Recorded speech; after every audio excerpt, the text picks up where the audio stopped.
ओम नमः सिद्धेभ्य। नमो नमः सत्हितंकराय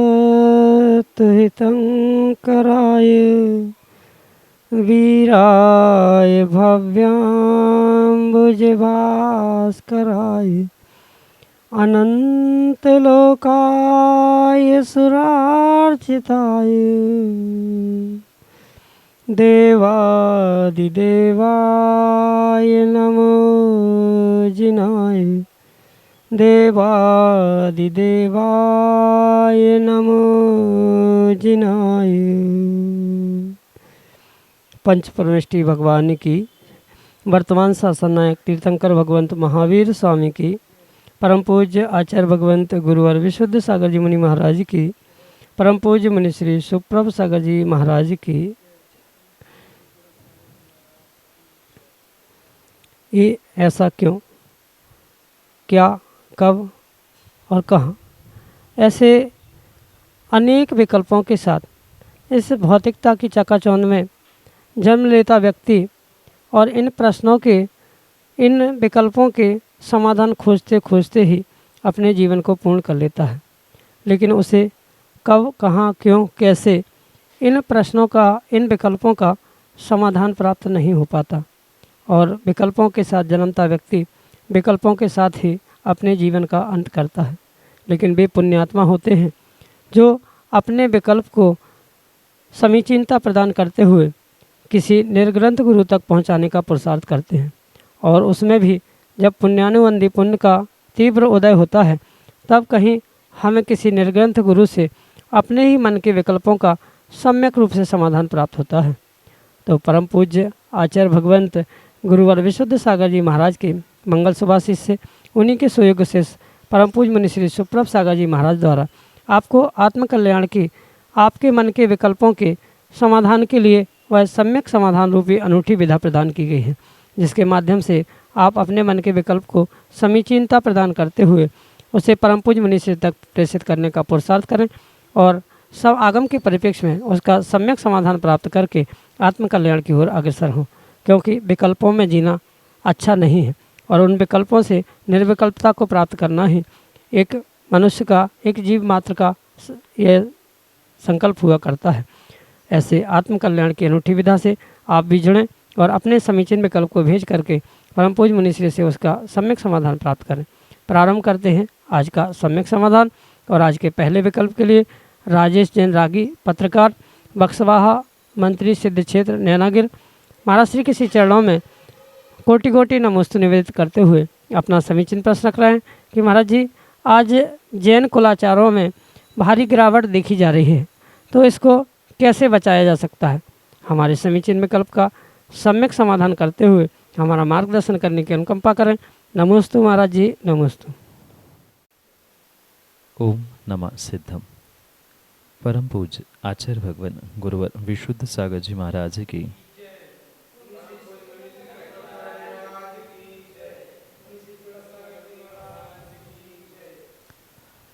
वास्तव में वर्तमान में बहुत सारे श्रावकों को, चाहे वह प्रौढ़ हो, बुजुर्ग हो या युवा हो, उनको जैन धर्म के कुलाचार क्या है ये ही नहीं पता।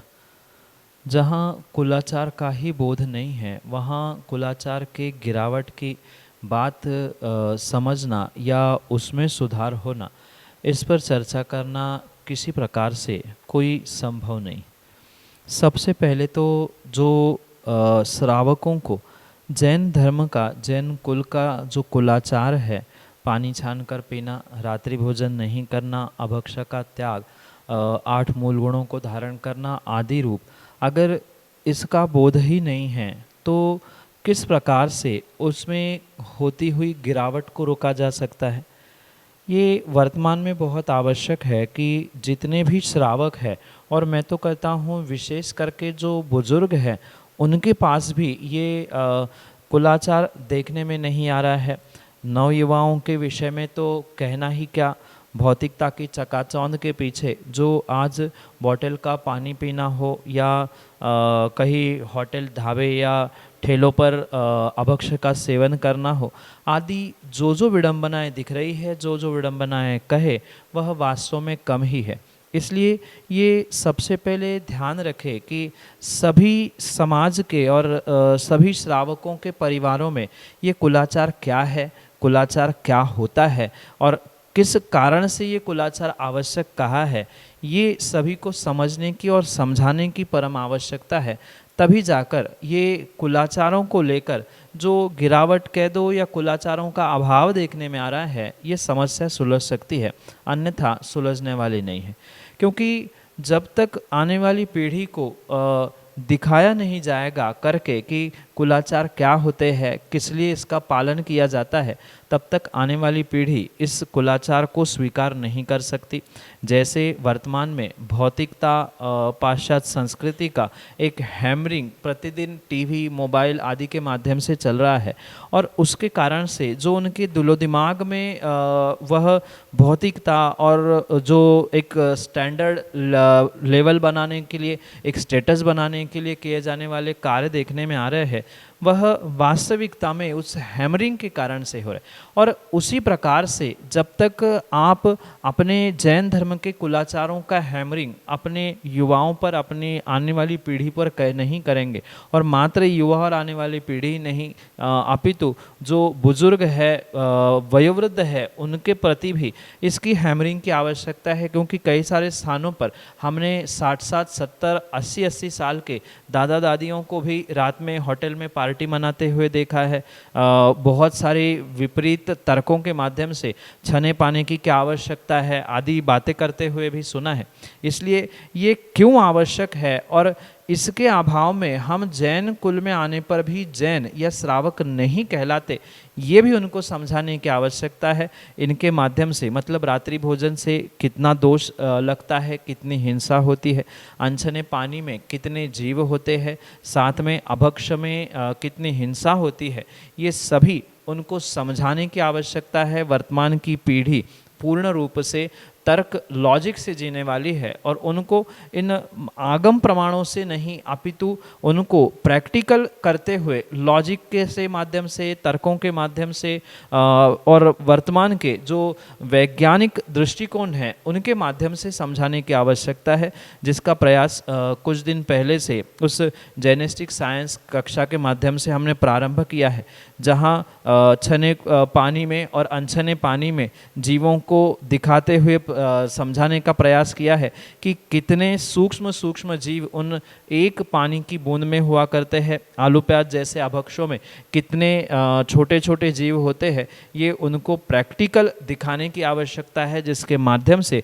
वह गिरते हुए कुलाचारों में या छूटते हुए कुलाचारों में कुछ संवर्धन होने की, कुछ वृद्धि होने की संभावना है। इसलिए मात्र आने वाली नवयुवकों की पीढ़ी को ही नहीं अपितु बुजुर्गों को भी इस विषय को समझाते हुए उनको भी इनका बोध करवाना बहुत बहुत आवश्यक है कि हमारा कुलाचार क्या है और किस लिए उस कुलाचार का पालन हमारे लिए आचार्य भगवंतों ने किया है।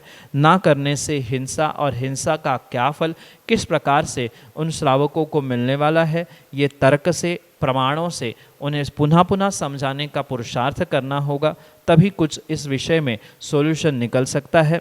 यही आपके लिए सम्यक समाधान। अरविंद गंगवाल, चौरई, छिंदवाड़ा, मध्य प्रदेश से महाराज श्री के चरणों में बारंबार नमोस्तु निवेदित करते हुए अपना समीचीन प्रश्न रख रहे हैं कि महाराज जी, भगवान का अभिषेक शांति धारा के उपरांत पुनः अभिषेक कर सकते हैं क्या? हमारे समीचीन विकल्प का सम्यक समाधान करने की अनुकंपा करें। नमोस्तु महाराज जी, नमोस्तु। हमने कई बार सम्यक समाधान के माध्यम से ये समझाने का प्रयास किया है कि चाहे अभिषेक हो, शांति धारा हो, पूजन पाठ आदि कार्य क्यों ना हो, ये कार्य पूर्ण रूप से श्रावकों के भावों की विशुद्धि के लिए, पुण्य प्राप्ति के लिए होते हैं, ना कि इन क्रियाओं में उलझकर अशुद्धि फैलाने के लिए हुआ करते।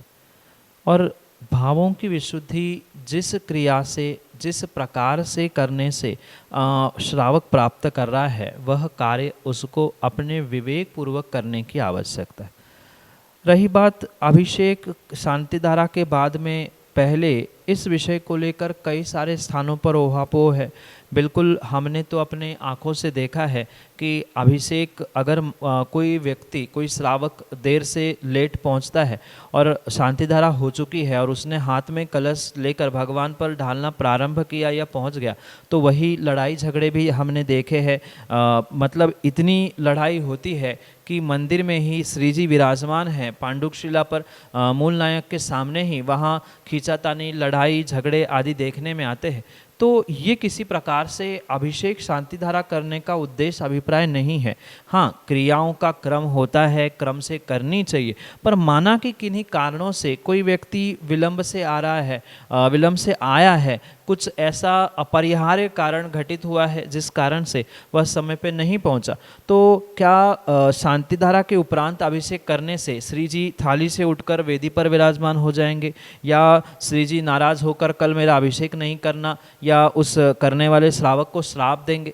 ये सभी व्यवस्थाएं मात्र और मात्र श्रावकों के भावों की विशुद्धि के लिए ही होती है। इसलिए जिससे आपकी विशुद्धि बन रही है वो कार्य करें।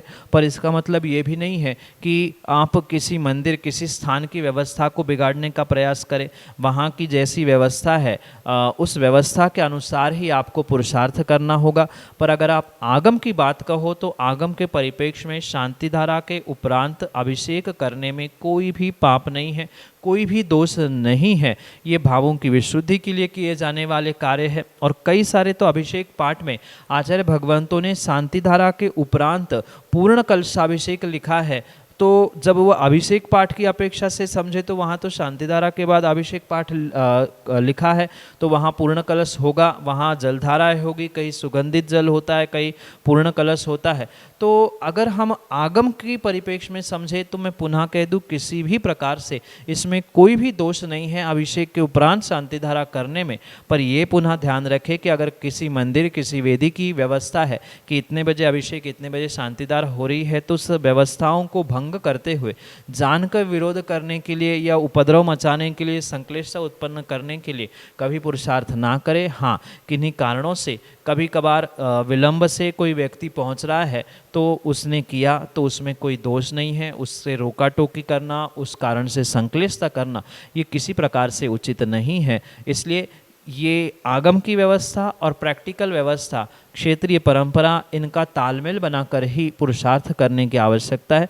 विवेक पूर्वक अगर ये कार्य किया जा रहा है तो किसी प्रकार से आगे पीछे करने से कोई भी दोष नहीं होता, क्योंकि हमारे आगम में आचार्य भगवंतों ने कार्य करने की अनेक विधियां लिखी है। जैसे मंत्र उच्चारण की विधि है, ऐसे ही कार्य करने की भी विधि कही है। उस क्रम को अगर हम यथा तथानुपूर्वी क्रम से, यानी आगे पीछे करते हुए भी क्रियाओं को संपन्न कर रहे हैं, तो उसमें कोई दोष नहीं कहलाता। शांति धारा करते समय शांति ही धारण नहीं है। पूजन अभिषेक करते हुए इसने किया, उसने नहीं किया, ऐसा किया, ऐसा नहीं किया आदि लेकर ही संक्लेश परिणाम है। तो अभिषेक शांति धारा करने का फल न करने वाले को मिल रहा है, न संक्लेश उत्पन्न करने वाले को, न अशुद्धि करने वालों को मिल रहा है। इसलिए विशुद्धि को प्राप्त हो जाए ऐसा ही पुरुषार्थ करते हुए आगम और तात्कालिक क्षेत्रीय आदि परंपरा को, व्यवस्थाओं को समझते हुए ही आपको पुरुषार्थ करना होगा। पर आगम के परिप्रेक्ष्य में अभिषेक शांति धारा के उपरांत करने में कोई भी किसी भी प्रकार से कोई दोष नहीं है। यही आपके लिए सम्यक समाधान। ऋषिनगर उज्जैन मध्य प्रदेश से एक छोटा बालक भव्य जैन महाराज जी के चरणों में बारंबार नमस्ते करते हुए अपना प्रश्न रख रहा है कि महाराज जी, जब मंदिर जी में पाठशाला लगती है उस समय हम मस्ती करते हैं तो हमें पाप लगेगा या पुण्य? हमारे समीचीन में कल्प का सम्यक समाधान करने के अनुपम का पा रहे हैं। नमस्ते महाराज जी, नमस्ते।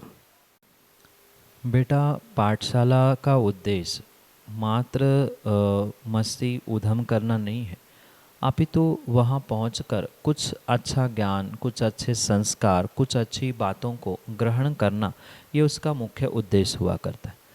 और वहाँ जाकर भी पुनः जो कार्य आप अन्यत्र करते हैं वही कर रहे हैं, तो आप सोचे आपको पुण्य मिलेगा कि पाप मिलेगा, क्योंकि सब कार्यों के लिए एक निर्धारित स्थान हुआ करता है। भगवान के पास, गुरु के पास जाकर भगवान की, गुरु की विनय करना, नमस्कार करना, उनसे कुछ ग्रहण करना, ये पुरुषार्थ करना चाहिए। और पाठशाला भी लगभग लगभग मंदिर में लगती है या मंदिर के परिसरों में ही लगती है। वहाँ पाठशाला का उद्देश्य ज्ञानार्जन करना है, कुछ आगम के परिपेक्ष में विशेष बातों को ग्रहण करना है। अगर इन बातों को छोड़कर अन्यथा प्रवृत्ति कोई व्यक्ति कर रहा है, कोई उधम कर रहा है, मस्ती कर रहा है, पढ़ाने वाले वहाँ पढ़ा रहे हैं, संस्कार दे रहे हैं, बहुत अच्छी बातें समझा रहे हैं, पर आप वहाँ पर मस्ती करोगे तो ये ध्यान रखना, आपने दूसरों के पढ़ने में, क्योंकि आप मस्ती कर रहे हो, आपको तो उसमें आनंद आ रहा है, पर कुछ बच्चों को पढ़ने में आनंद आ रहा है, उनको पढ़ने में इंटरेस्ट आ रहा है, तो ऐसे स्थिति में आपने उनके पढ़ने में विघ्न किया है, तो आपको अंतराय नाम का कर्म भी बंध को प्राप्त होगा। मतलब आने वाले समय में आप ज्ञान प्राप्त करने का पुरुषार्थ भी करोगे या याद करने का भी प्रयास करोगे, तो कहीं ना कहीं आपके जो स्मृति है, आपकी जो धारणा शक्ति है, आपने जो याद करने का प्रयास किया है, उसमें कुछ न कुछ अंशों में विस्मरण होना, भूल होना, विघ्न होना, अंतराय होना, ये स्वाभाविक रूप से देखने में मिलेगा। क्योंकि दूसरे के लिए जैसा आप करोगे, भले ही आपका उद्देश्य उनको डिस्टर्ब करना नहीं है, पर आपकी मस्ती करने से, आपके उधम करने से दूसरों को डिस्टर्ब होना पक्का है। पढ़ाने वाले टीचर को भी डिस्टर्ब होगा, जो पढ़ रहे हैं उनको भी डिस्टर्ब होगा, मंदिर में अन्य भी जो व्यक्ति श्रावक जो पाठ आदि कर रहे हैं, माला आदि फेर रहे हैं, तो उनको भी कहीं ना कहीं से डिस्टर्बेंस होगा। तो उनको डिस्टर्ब होने के कारण से आपके लिए ज्ञानावरणी, अंतराय, दर्शनावरणी आदि अनेक पाप कर्मों का आश्रय होगा, जो आपके लिए पूर्ण रूप से आने वाले समय में दुखदायक होगा, आपके लिए परेशानी ही खड़ा करने वाला होगा। इसलिए ये कार्य आप थोड़ा सा विवेक रखते हुए ही करें कि ऐसा कार्य करना उचित नहीं है। बाकी समय जो मिलता है, मतलब पाठशाला समाप्त होने पर आप खूब बच्चों के साथ सभी मिलकर मस्ती करें, उधम करें।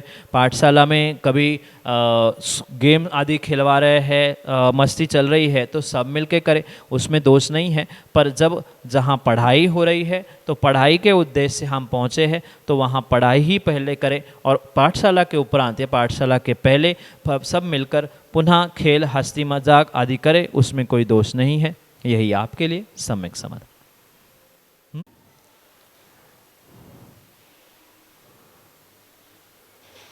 कमल कुमार जैन, झांझरी, रफ़ीगंज, बिहार से महाराज जी के चरणों में बारंबार नमस्ते निवेदित करते हुए अपना समीचीन प्रश्न रख रहे हैं कि महाराज जी, लोग सभी प्रतिमाओं के प्रक्षाल करने के उपरांत उन प्रतिमाओं के चरण छूते हैं, तो क्या यह उचित है? हमारे समीचीन विकल्प का सम्यक समाधान करने की अनुकंपा करें। नमोस्तु महाराज जी, नमोस्तु। जिनेंद्र भगवान की प्रतिमाओं का चरण स्पर्श करते हुए उनकी वंदना करना, उनको नमस्कार करना, इसमें किसी भी प्रकार से कोई भी दोष नहीं है, कोई भी पाप नहीं है। और मैं तो ये कहता हूँ कि विशेष पुण्य की और विशेष वर्गणाओं की विशेष ऊर्जा की प्राप्ति के लिए श्रावकों को विवेक पूर्वक श्री जिनेंद्र भगवान के प्रतिमा के चरण स्पर्श करना, निर्ग्रंथ गुरुओं के चरण स्पर्श करना आदि पुरुषार्थ करना ही चाहिए। पर जो शब्द मैंने विशेष जोर देकर कहा है, उसको पुनः विवेक पूर्वक समझे कि विवेक के साथ किया गया ये कार्य ही आपके लिए पुण्यदायक हो सकता है। क्योंकि इन क्रियाओं का किसी प्रकार से आगम में भी निषेध नहीं मिलता, पर वर्तमान में अगर विडंबना देखी जाए तो बहुत सारे ऐसे भावुक लोग होते हैं जो एक श्री जिनेंद्र भगवान के चरण स्पर्श करने के राग में कह दो या अविवेक के कारण से कहीं ना कहीं उनका दुपट्टा श्री जिनेंद्र भगवान पर पड़ता है, कहीं धोती स्पर्श कर रही है जिनेंद्र भगवान के प्रतिमाओं को, कहीं पसीना दूसरे जिनेंद्र भगवान पर टपक रहा है किसी बड़े श्री जी के चरण स्पर्श करने में।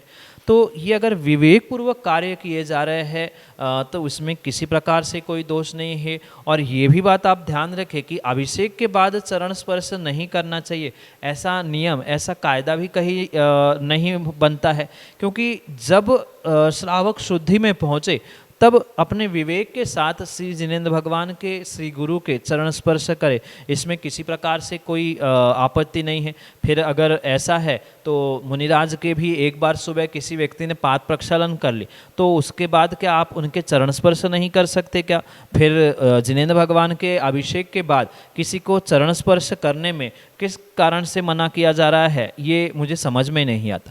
रही बात विवेक की, तो पुनः उस विवेक कर पहुँच पर मैं कहना चाहता हूँ कि एक बार अगर श्री जिनेंद्र भगवान का चरण स्पर्श करके श्रावक ने या आपने अपने माथे पर स्पर्श किया है तो चूंकि माथे से पसीना बहने की संभावना होती है, माथे पर पसीने के कारण अशुद्धि और जीवों का उत्पन्न होना संभव हो सकता है। इस कारण से एक बार चरण स्पर्श करने पर अगर माथे पर हाथ लगाया है तो पुनः हाथ शुद्ध करते हुए, हाथ धोते हुए अगले जिनेंद्र भगवान का स्पर्श करना चाहिए, क्योंकि वही पसीने से भरे हुए हाथ हम दूसरे जिनेंद्र भगवान के चरणों में लगा रहे हैं।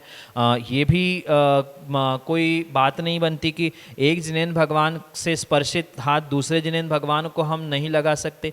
एक बार सभी का स्पर्श कर ले फिर माथे पर लगा ले, या माथे पर हर बार लगाना है तो कुछ ऐसी व्यवस्था रखे कि हाथ शुद्ध हो और फिर माथे पर लगने के बाद उन जिनेंद्र भगवान से हम ऊर्जा आदि ग्रहण करते हुए पुण्यवर्धन का, पाप निर्जरा का पुरुषार्थ करें। ये ध्यान रखते हुए विवेक पूर्वक ही ये पुरुषार्थ करें। किसी भी प्रकार से अभिषेक के उपरांत हो, अभिषेक के पूर्व में हो, या सभी जिनेंद्र भगवान के दर्शन, वंदना, चरण स्पर्श करने में आगम के परिप्रेक्ष्य में कोई भी दोष नहीं है। अगर पूर्वाचार्य की बात हम समझे तो आचार्य महावीर कीर्ति स्वामी ऐसे महान तपस्वी आचार्य भगवंत हुए जो 18 भाषाओं के ज्ञानी थे, और वे जब भी वेदी पर जिनेंद्र भगवान के दर्शन करते थे तो जितनी प्रतिमाएं वेदी पर होती थी उतनी बार वे खड़े होकर पुनः बैठकर गवासन से नमोस्तु करते थे।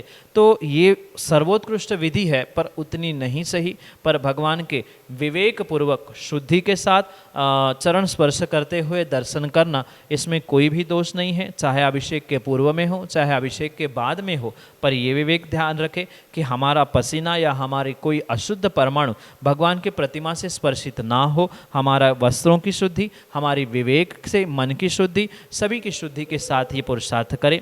यही आपके लिए सम्यक समाधान।